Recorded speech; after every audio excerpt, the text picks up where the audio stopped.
Welcome to Divyashree kitchen and blogs. ఈరోజు మనం ఎంతో టేస్టీ అండ్ సింపుల్గా అయిపోయే మ్యాంగో డిలైట్ని తయారు చేయబోతున్నాం. ముందుగా వాటికి కావాల్సిన ఈ ప్రిపరేషన్ చూసేద్దామా. 2 మ్యాంగోలు తీసుకొని కట్ చేయాలి. ఇప్పుడు ఇలా బాగా కట్ చేయాలి. ఇలా కట్ చేయడం వల్ల మ్యాంగో పీసెస్ ఈజీగా ఊడి వస్తాయి.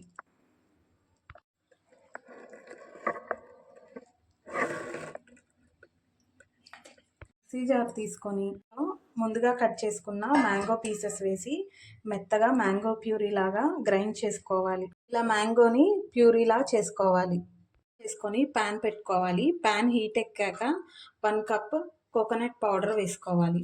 ఇది లో ఫ్లేమ్లోనే మనం తిప్పుతూ ఉండాలి. లో ఫ్లేమ్లో కొబ్బరిని ఒక 2 మినిట్స్ బాగా వేడి చేయాలి. లో ఫ్లేమ్లోనే జరగాలండి ఈ ప్రాసెస్ మొత్తం.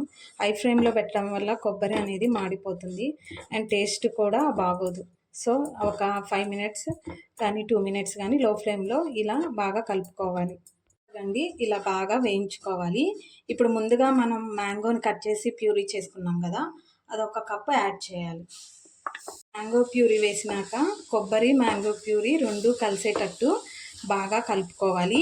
ఈ ప్రాసెస్ అంతా లో ఫ్లేమ్లోనే జరగాలండి. కండెన్స్డ్ మిల్క్ వేసుకోవాలండి. ఈ కండెన్స్డ్ మిల్క్ ఏ సూపర్ మార్కెట్లో అయినా అవైలబిలిటీలో ఉంటుంది.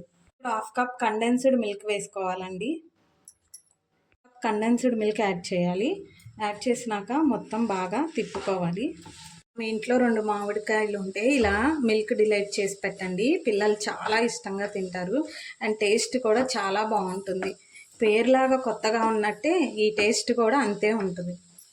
ఇలా డౌలాగా ఫామ్ అవ్వాలండి. చల్లారినాక వీటిని లడ్డూలాగా చేసుకుందాం. ప్లేట్లో కోకోనట్ పౌడర్ తీసుకోవాలి. ఇలా రౌండ్గా లడ్డూలు చేసుకోవాలండి. తర్వాత కోకోనట్ దాంట్లో డిప్ చేసుకోవాలి. అంతేనండి, ఎంతో టేస్టీగా సింపుల్గా అయిపోయే మ్యాంగో డిలైట్ రెడీ అయిపోయింది. దీని టేస్ట్ చాలా అంటే చాలా బాగుంటుంది. మీరు ట్రై చేయండి. Thanks for watching my video. నా వీడియో కనుక మీకు నచ్చినట్టయితే లైక్ చేయండి, షేర్ చేయండి, కామెంట్ చేయండి అండ్ సబ్స్క్రైబ్ చేయండి.